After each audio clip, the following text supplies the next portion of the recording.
ఈ కార్యక్రమానికి ముఖ్య అతిథిగా విచ్చేసినటువంటి పెద్దలు, తెలుగుదేశం పాలిట్ బ్యూరో సభ్యులు, వరాల రామయ్య కళాకారులకు పరిచితమైనటువంటి మా వర్ల రామయ్య గారికి, నా ఆత్మీయ అన్న, నాకు మార్గదర్శి, స్ఫూర్తి.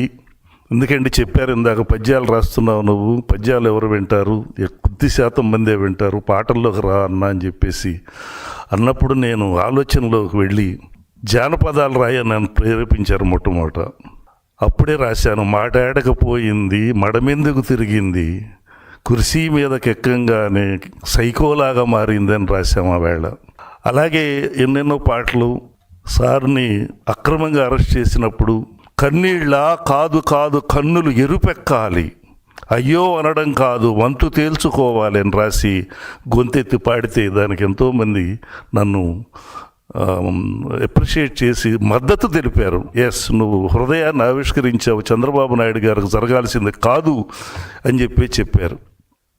ఆ తర్వాత ప్రభుత్వం వచ్చిన తర్వాత ఆయన మరి బుడమేరు పొంగినప్పుడు ప్రతి ఇంటికి ఆ బురదలో నడుచుకుంటూ ఆ నీళ్లలో వెళుతున్నప్పుడు నాకు హృదయం ద్రవించిపోయి, ఇంతకన్నా దైవత్వం ఏముంది ఇంకా మనుషులకు సేవ చేయటం అని.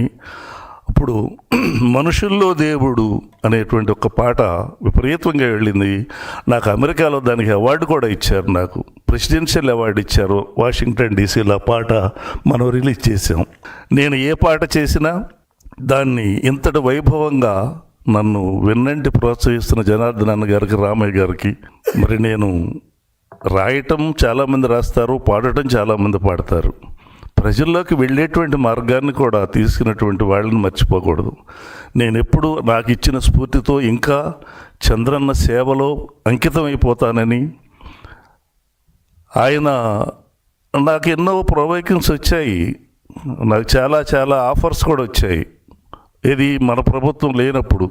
పద్మశ్రీకి అయితే నేను అసలు రికమెండే చేయమని, నీ పేరు చెప్తేనే చంద్రబాబు వినపడుతున్నాడని ఒక పెద్ద మనిషి అంటే, చంద్రబాబు మనిషి అనే కన్నా పద్మశ్రీ నాకు ఎక్కువ కాదు అని చెప్పిన వాడు గుమ్మడి గోపాలకృష్ణ. సో ఇటువంటివన్నీ కూడా ఆయన సేవకు అంకితం. ఆయన చేసే పనుల్ని ప్రచారం చేయడానికి ఈ గొంతుని ఇంతవరకు నాటకానికి వాడాను, అనేకమైన పాత్రలు చేశాను. ప్రపంచవ్యాప్తంగా వచ్చింది పేరు, దాదాపుగా 15 నంది అవార్డ్స్, అన్ని అవార్డ్స్ విదేశాల్లో కానీ అక్కడ కానీ ఎన్నెందో పేరు వచ్చింది, ఎంతో ఇది వచ్చింది. కానీ ఇవాళ మన ప్రభుత్వానికి, చంద్రబాబు నాయుడు గారు నాకు ఇస్తున్నటువంటి యొక్క ఆదరణకి నా గొంతుని ఆయనకి తప్పితే వాడను అని నేను ఎన్నో చోట్ల ఆ గవర్నమెంట్ లేనప్పుడు కూడా చెప్పాను, ఈ వాయిస్ చంద్రబాబు గారికి తప్పితే వేరే వాళ్ళకు వాడను అని. కాబట్టి అదే మాట మీద వెళుతున్నందుకు నన్ను ఆదరిస్తున్న ముఖ్యమంత్రి చంద్రబాబు నాయుడు గారికి, అలాగే లోకేష్ బాబు గారికి, మరి మన పవన్ కళ్యాణ్ గారు ఉప ముఖ్యమంత్రి గారి, ఒక అద్భుతమైన నా జీవితంలో జరిగిన మొన్న ఎమ్మెల్యేల దీంట్లో జరిగినప్పుడు ఆ ఈవెంట్లో నన్ను డిప్యూటీ సీఎం పవన్ గారికి చంద్రబాబు నాయుడు గారు పరిచయం చేశారు. ఎలా పరిచయం చేశారు? గుమ్మడి గోపాలకృష్ణ మీకు తెలుసా, మోస్ట్ కమిటెడ్ అని చెప్పేసి పరిచయం చేయటం. నాకు పద్మశ్రీ కాదు కదా, ఇంకా ప్రపంచంలో ఉన్న అవార్డ్స్ అన్నిటికన్నీ కూడా ఎక్కువగా నేను భావిస్తాను.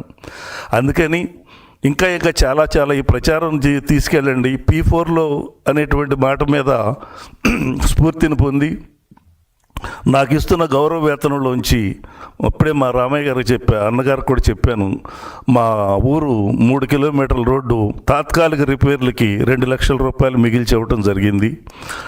అలాగే మరి నాకు P4 అంటే అదే కదా సార్ యొక్క ఆలోచన, మన దగ్గర మిగిలిన డబ్బుల్ని సమాజానికి ఖర్చు పెట్టమన్నారు. నాకు ఇచ్చిన జీతం నాకు ఏ గ్రేడ్ ఇవ్వటం నాకు చాలా ఆశ్చర్యం కలిగింది. నాకు ఏ గ్రేడ్ చైర్మన్ ఇచ్చారు సారు. కాబట్టి వీటన్నిటిని కూడా నేను సేవకు ఉపయోగిస్తానని, చంద్రన్న బాటలో నడుస్తానని, ఇలాగే పాటలు చేస్తానని, ఈ పాటల్ని ప్రజల్లోకి తీసుకెళ్తున్న ప్రెస్కి, మీడియాకి అందరికి కూడా శిరస్సు వంచి నమస్కారం చెప్తూ, మీ ప్రోత్సాహం ఇలాగే ఉండాలని అన్నగారు మరీ రిక్వెస్ట్ చేసుకుంటూ, మరి ఆ సరస్వతీ మాత ఇంకా మంచి మంచి పాటలు నాతో రాయించి పాడేటువంటి యొక్క శక్తిని ఇవ్వాలని మనస్ఫూర్తిగా కోరుకుంటూ, జై చంద్రన్న, జై తెలుగుదేశం.